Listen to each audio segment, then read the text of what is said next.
How we doing, everyone? Welcome back. This is episode 6 of Share Your Story. It's been a while, but how we doing, Marc? You're well? I'm all right, thanks, George. Thank you very much for inviting me along today. Yeah, I Thank know. you. We tried to plan for last week, didn't we? But weather wasn't great. But What are you now? not too bad today. So for anyone who doesn't know you, who is Marc? I'm Marc Green, dad to 4, son, brother, uncle, awesome work colleague, I suppose. Just a general all-round good guy, I suppose. Been through a bit of stuff, some of it self-inflicted, but yeah, just going through life as best as I can, really, George. So, Yeah, love that. I've known you for quite a while, maybe 2 years now, maybe coming up. Probably 2 years, through Andy's Man Club. So, Yeah, absolutely. It's you started off doing great things with the competitions and Thank stuff, you very and then much. you're doing this now, so you obviously want to give a little bit back. So Likewise. fair play to you. Likewise, Fair play. mate. Likewise. As obviously this is about sharing your story. Where did your mental health journey first start? When did you realise like maybe it needed a little bit of attention? Probably towards the end of the marriage, I realised things weren't sort of quite right. I didn't know what, by the way. I didn't know what was going on. I just knew probably needed some help somewhere. At the time, tried to get my wife to come along to manage guidance. A couple of sessions that didn't work, but I still thought there was something not right. Just something didn't sit right. It's just whatever you want to, whether I felt uneasy or what. Just something in my gut just said, you need to do something about this. So I went down counselling route, and I got some counselling. Took by the third counsellor, I got to somebody where I thought I was getting probed, I was getting questioned, and I felt like I was getting something out of the sessions. And I've used a bit of that going forward as well, but probably used a lot of it really, and learned a lot about myself in that time. And that was when it all sort of started. So probably over 8 years ago, probably 8 to 10 years ago, if not a little bit further. So that's when that sort of first started really for me. Yeah. Well, obviously you're a big part of Andy's Man Club in West Cumbria as well, and you facilitate for the Workington branch. Yeah. How did you first hear about Andy's Man Club? I got a phone call off our glorious leader Steve Brown. He got my number off my good friend Graham Piers, and he'd invite me along to become a facilitator. I was a bit. I still played football at that time. Yeah. I still tried to play football. Reds champion. No, over the red side, over 35s. This was, so it was like, that was me Monday night sort of thing, and I was like, yeah, I'll give it a go, and I suppose you never know how things are going to pan out and stuff like that. Yeah. But once we got into the group opening and stuff like that, and then it goes from there. We never knew how it would take off. Steve obviously recognised that he wanted to do something around mental health.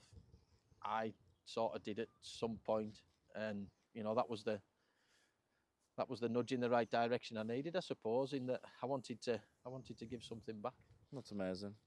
That's amazing. Thank you. And as we both know, and obviously a lot of the podcasts that I've gone on so far has been Andy's Man Club, but it's really helped this area. I think it's also reduced the stigma. Obviously, not enough. Can we ever get it to a place which will be enough? That would be great, but we can try, can't we? We can do what we can. It's like with anything. We're never gonna get rid of everything, whether that's illnesses or whatever, or mental illnesses or mental health and all that sort of stuff. Everybody's gonna have mental health at some point. All we can do is give it our best shot. Give it, yeah.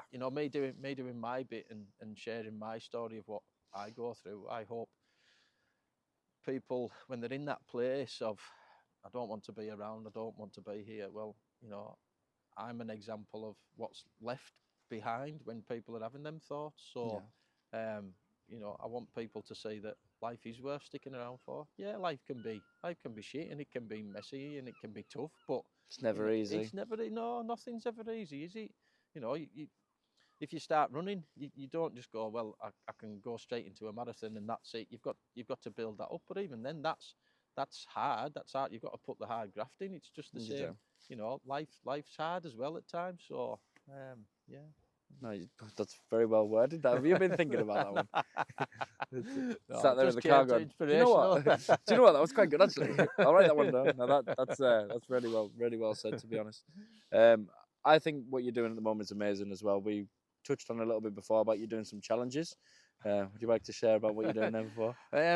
Yeah. So for people that don't know, 8 years ago to the day, my dad, who was 62, he took his own life, hung himself, and that was just a massive shock to all of us. I was at work at the time, and you know, your world's just blown apart there and then. You know, he's my hero. Yeah. Always will be. So I like, you know, through Andy's Man Club, I want to give a little bit back. I want to help people see that life is worth sticking around for, and life can be good. So Dad's 70 this year as well, on the 31st of July. Dad was born in 1956.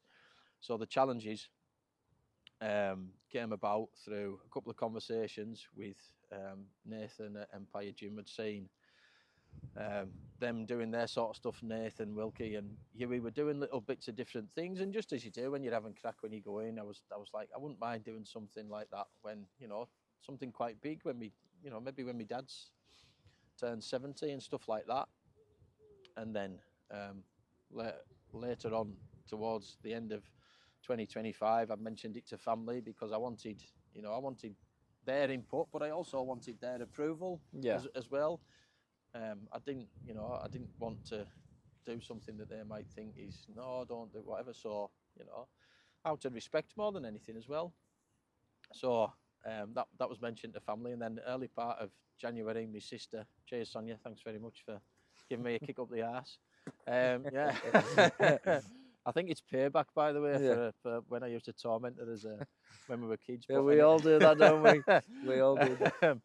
But so I got a text message. She said, if you still wanted to do your challenges, here's a list of challenges. So the challenges are based around my dad being 70. So the first one that some people might have already seen was a 70-kilometre row, which was on the list. So there's lots of different challenges, the physical, mental, and it's not just about me doing something. It's not just specific to me, as it were, as in that it's only me doing it. As in with this first challenge, as soon as I put it in the facilitator group, Huey jumped on it straight away, said, I'll do that with you, mate. So that's class.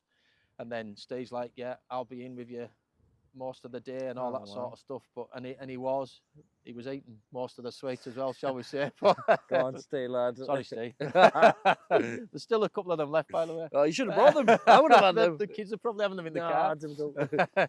So and it went from there, really, that one. So there was people that jumped on and did their own thing as part of that, and that's exactly why it's I community wanted support, to do, isn't it? It's great. It is, and that's why I wanted to do that, because my dad was big on supporting other people.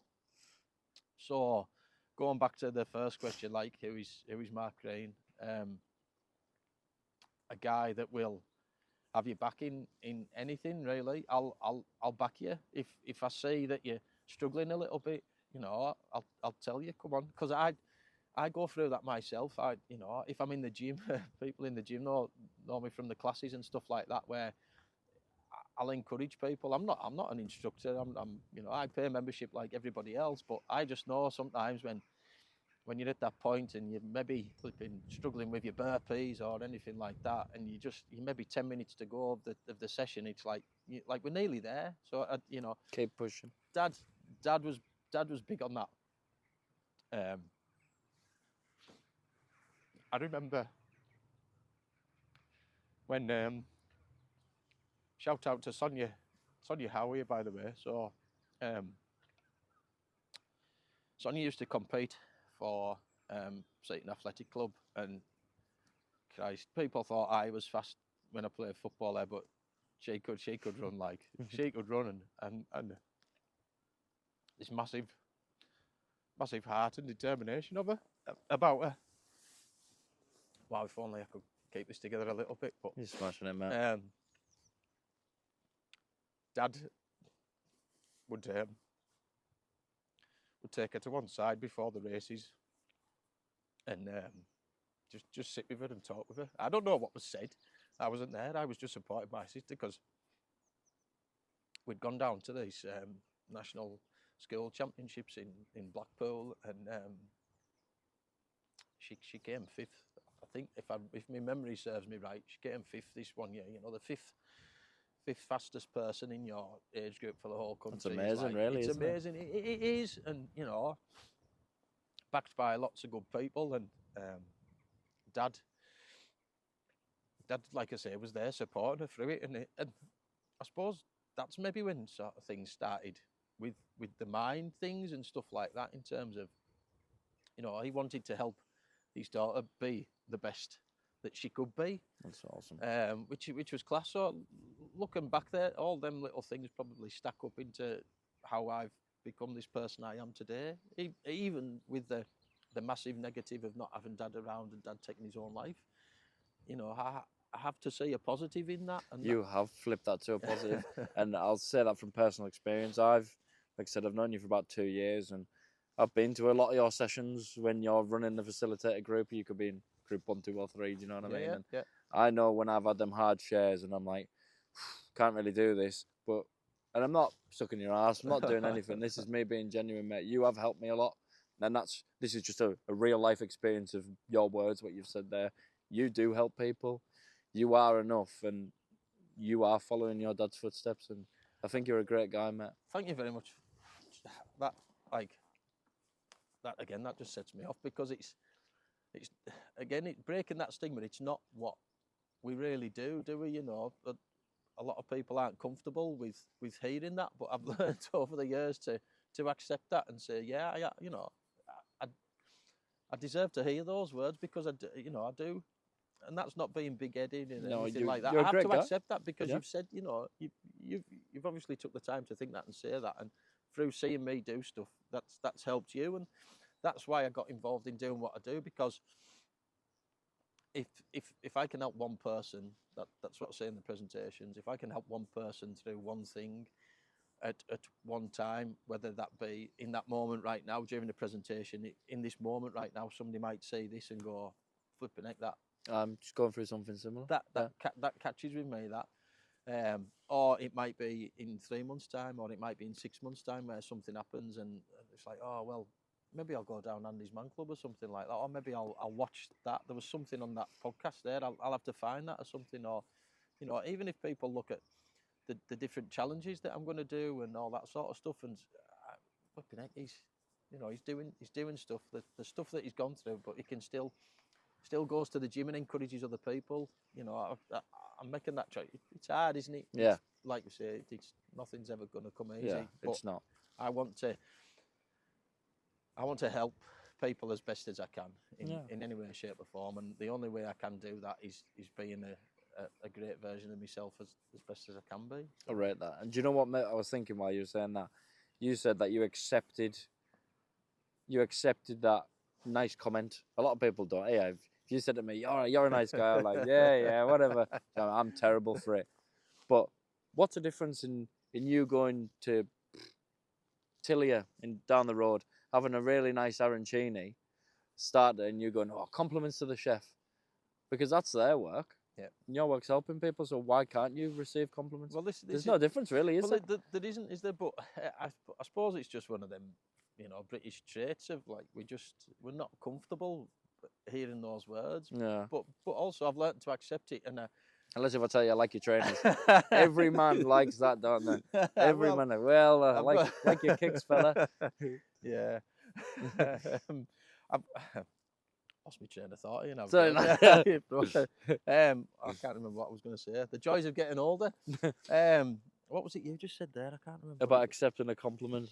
Yeah. So, and I talk about this with Stay a lot. In like, I've learned to accept the compliment, but also I'm doing what people have asked me to do as well. If that makes sense. Do you know what I mean? Yeah. I'm like, Stay asked me to become a facilitator, so I'll do that, and I'll do that to the best of my ability. That's awesome.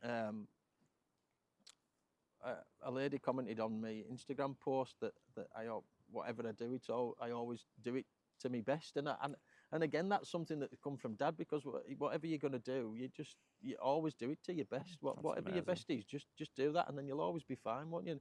And that's like I say, I talk about this with Steve quite a lot. In that, if he asks me to do a presentation and I can make it, then it's what I do. It's a bit Roy Keane, do you know what I mean?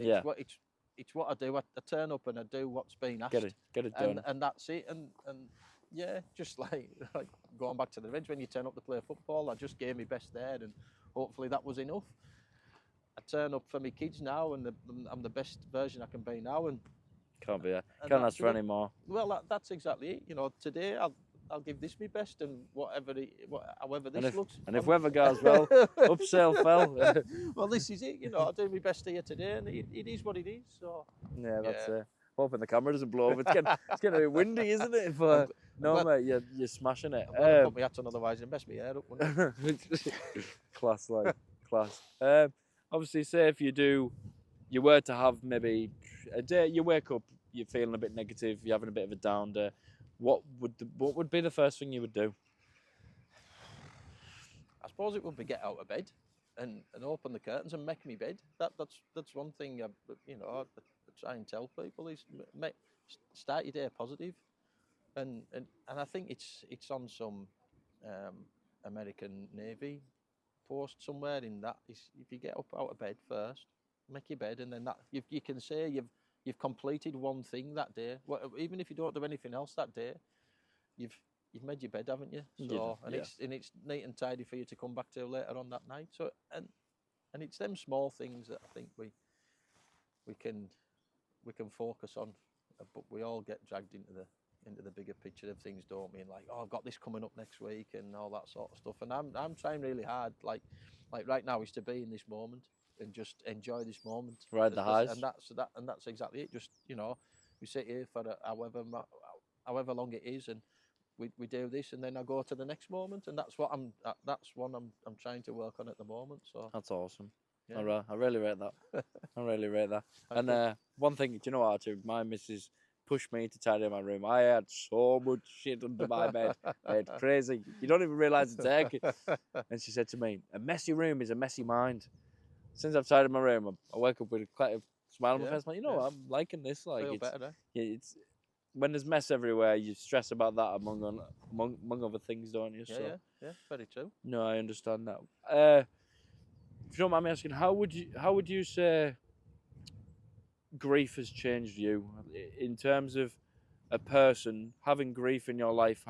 What things might you have adapted to a bit more compared to, say, someone who maybe isn't living with grief? I suppose I'm probably more laid back than I've ever been, really, about stuff, especially with the kids and things like that. It's not that I'm not bothered about how they behave, but I respect them as people, as little people.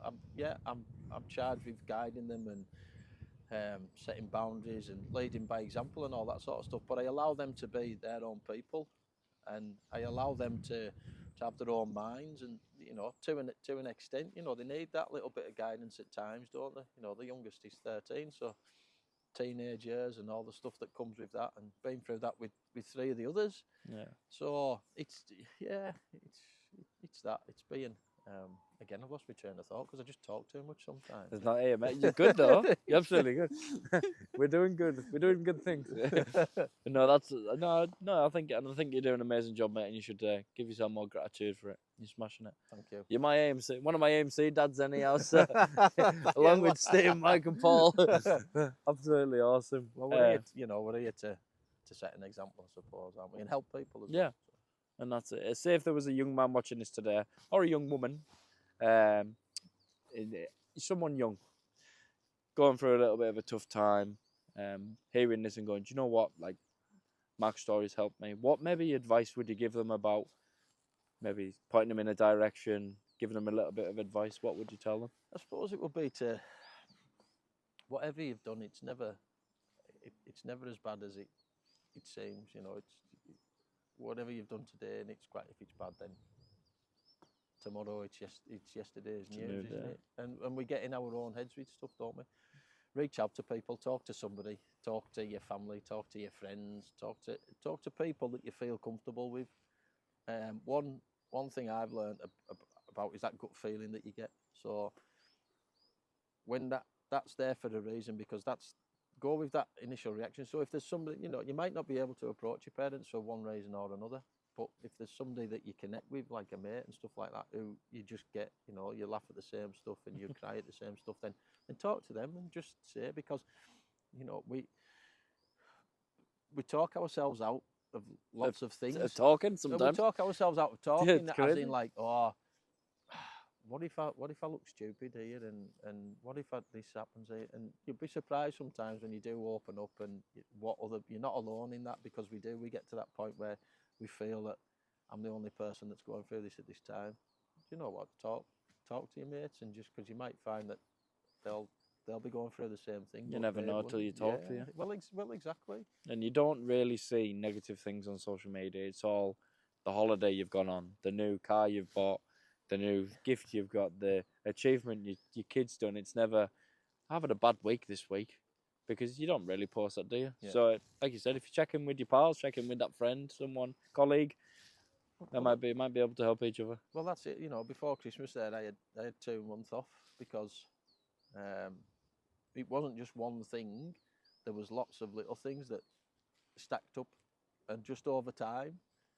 And again, I promote talking and stuff like that, but there was part of me that was like, sometimes I just want to get through this little bit on my own, and I know I've got great support around, and I've got great family, I've got great friends and all that, you know.